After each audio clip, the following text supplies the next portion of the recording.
కీర్తనల గ్రంథము 33వ అధ్యాయము.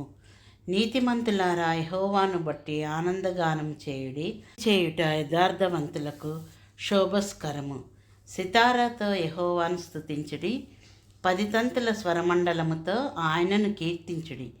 ఆయనను గూర్చి నూతన కీర్తన పాడుడి, ఉత్సాహధ్వనితో ఇంపుగా వాయించుడి.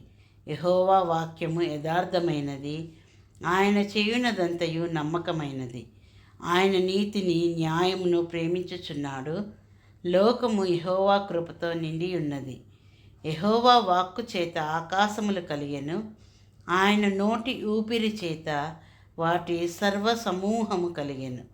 సముద్ర జలములను రాశిగా కూర్చువాడు ఆయనే, అగాధ జలములను కొట్లలో కూర్చువాడు ఆయనే. లోకులందరూ యెహోవా యందు భయభక్తులు నిలుపవలెను. భూలోక నివాసులందరూ ఆయనకు వెరవవలెను. ఆయన మాట సెలవీయగా దాని ప్రకారం ఆయన ఆజ్ఞాపింపగానే కార్యము స్థిరపరచబడెను. అన్యజనముల ఆలోచనలను యెహోవా వ్యర్థపరచును, జనముల యోచనలను ఆయన నిష్ఫలములుగా చేయును. యెహోవా ఆలోచన సదాకాలము నిలుచును, ఆయన సంకల్పములు తరతరములకు ఉండును. యెహోవా తమకు దేవుడు గాగల జనులు ధన్యులు, ఆయన తనకు స్వాస్థ్యముగా ఏర్పరచుకొను జనులు ధన్యులు. యెహోవా ఆకాశములో నుండి కనిపెట్టుచున్నాడు, ఆయన నరులందరినీ దృష్టించుచున్నాడు.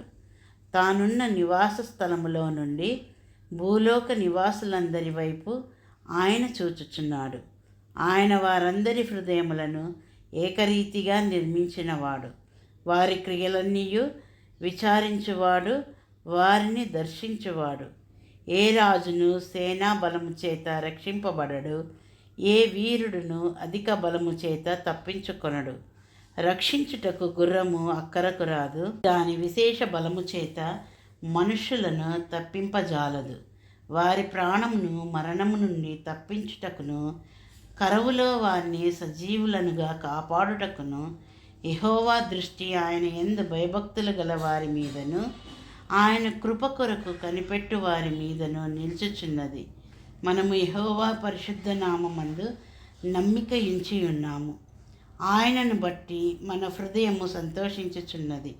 మన ప్రాణము యెహోవా కొరకు కనిపెట్టుకొనుచున్నది. ఆయనే మనకు సహాయమును మనకు కేడమునై ఉన్నాడు.